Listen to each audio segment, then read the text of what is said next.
നമ്മളെങ്ങനെ സോപ്പിടുന്ന ഈ പെൺമക്കൾക്ക് അറിയാം അല്ലേ? അച്ഛൻ്റെ പെൺമക്കളുണ്ട് അവിടെ, അച്ഛൻ്റെ മക്കള്.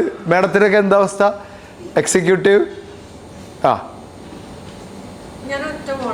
ആ അതിൻ്റെ ഒരു പ്രശ്നങ്ങൾ ഈ കമ്പനി അനുഭവിക്കുന്നുണ്ട്.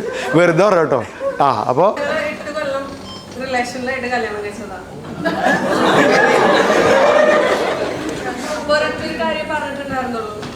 രാത്രി കിടക്കണേന് മുന്നേ എല്ലാ വഴക്കും തീർത്തിട്ട് കിടക്കണം. ദൈവം സഹായിച്ച് 4 കൊല്ലമായിട്ടും പകല് മുഴുവൻ വഴക്കാണ്.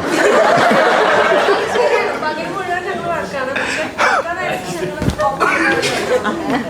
വെരി ഗുഡ്, കൈയടിച്ചു കൊടുക്ക. അല്ലെങ്കിൽ ഈ കിടക്കുന്നതിന് മുമ്പ് വഴക്ക് തീർക്കുന്നവരോട് എനിക്ക് താല്പര്യമുള്ളൂ. Madam very good. അതൊരു ഭയങ്കര പോയിന്റ് പറഞ്ഞത്. അതായത് അതൊരു ഫിലോസഫിയാണ്. എന്തൊക്കെ പ്രശ്നമുണ്ടെങ്കിലും കിടക്കുന്നതിന് മുമ്പ് ആ വഴക്ക് തീർത്ത് സ്വസ്ഥമായിട്ട് ഉറങ്ങി പുതിയൊരു പ്രഭാതത്തിലേക്ക് സുന്ദരമായിട്ട് എഴുന്നേൽക്കുക എന്നുള്ളത് അല്ലേ? മാത്രമല്ല ഒരു അടി കഴിഞ്ഞിട്ട് വഴക്ക് കൂടി കഴിഞ്ഞിട്ട് പിന്നെ ഇണങ്ങുമ്പോണ്ടല്ലോ ഭയങ്കര ഒരു രസമൊക്കെ ഉണ്ടാവും. പിന്നെ ഡെയിലി അനുഭവിക്കുന്നല്ലോ ഒരു അടി കൂടാറുണ്ടോ? എന്തിനൊക്കെയാണ് അടി കൂടുന്നത്? പിന്നെ അത് വലുതാക്കും. അയ്യോ ഇത് കൊള്ളാലോ, ചെറിയ കാര്യങ്ങളായിരിക്കും. എന്നിട്ട് അവസാനം ആളുടെ അവസ്ഥ എന്താണ്? ഇപ്പോ കുഴപ്പമൊന്നുമില്ല. പലരും പറയും ഇങ്ങോട്ട് വന്ന് അതുകൊണ്ടാണ് കുഴപ്പങ്ങളൊന്നും ഇല്ലാണ്ട് പോകുന്നത്. എങ്ങനെയും വീഡിയോ കട്ട് ചെയ്ത് നമ്മളെ ചാനലിലിട്.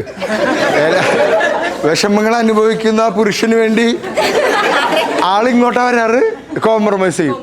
എന്നിട്ട് സോറി എന്റെ ഭാഗത്തു നിന്നാണെങ്കിൽ ആള് തന്നെ സോറി പറയും.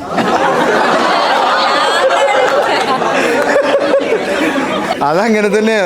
നമ്മൾ ഈ പുരുഷന്മാർക്കുണ്ടല്ലോ, ഇവര് പറയണത് എന്താണെന്ന് മനസ്സിലാവില്ല. ഇവരെന്തൊക്കെ തെറ്റ് ചെയ്താലും നമ്മൾ തന്നെ സോറി പറയണം അല്ലെ? അങ്ങനെയല്ലേ അവസ്ഥ? നമ്മളൊക്കെ അവസ്ഥ എന്തൊക്കെ. ഞാൻ പിന്നെ ആണ് പറഞ്ഞേക്കാറ്, ഇത് എളുപ്പമല്ല വീണ്ടും ഒരു കല്യാണം ഡൈവേഴ്സ് നാടകം.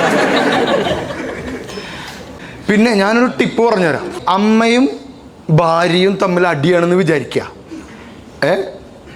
മോൻ്റെ കാര്യം പറഞ്ഞിട്ട് അടിയാണെന്ന് വിചാരിക്കുക, അല്ലെങ്കിൽ അവർ തമ്മിൽ പിണക്കാന്ന് വിചാരിക്കുക.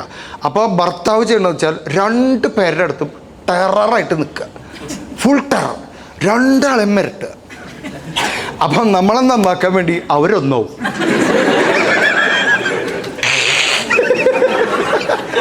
കേട്ടാ, ആളുകൾ ഉമ്മ തരണണ്ട.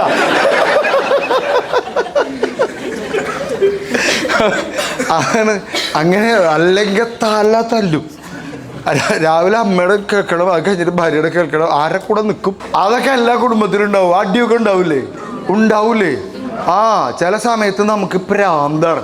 പ്രത്യേകിച്ചും ഈ മാസത്തിൽ 4 ദിവസം ഞാൻ കലണ്ടറിൽ വെട്ടിയിട്ടിട്ടുണ്ട്. ആ 4 ദിവസവും ഇത് വേറെ എന്തോ ഒരു ജീവിയാണ്. ഞാൻ പേപ്പറിൽ ഇരുന്ന് വായിക്കുമ്പോൾ എൻ്റെ മുമ്പ് കൂടെ ഒരു ഗുണമില്ലാത്തൊരു മനുഷ്യൻ പ്ലേറ്റൊക്കെ ഇങ്ങനെ വരുന്നു. പ്രാന്താണ്. മാടമ്പള്ളി ഒന്നുമല്ല, അത് എൻ്റെ വീടാണ്. മാടമ്പള്ളി ഉണ്ട് മാറുക. ആ 4 ദിവസം പ്രാന്താണ്. പിന്നെ അവരെന്താണ് പറഞ്ഞത്? അതിൻ്റെ ഓപ്പോസിറ്റ് നമ്മൾ ചെയ്യേണ്ടത്. നിനക്ക് വിശക്കുന്നുണ്ട്, എന്തെങ്കിലും കഴിക്കണം, എനിക്കൊരു തേങ്ങയും വേണ്ട എന്ന് പറഞ്ഞാൽ തേങ്ങാപ്പാലുള്ള എന്തെങ്കിലും മീൻകറി കൊടുക്കണം എന്നൊക്കെ. പക്ഷെ അങ്ങനെയൊക്കെയാണ്.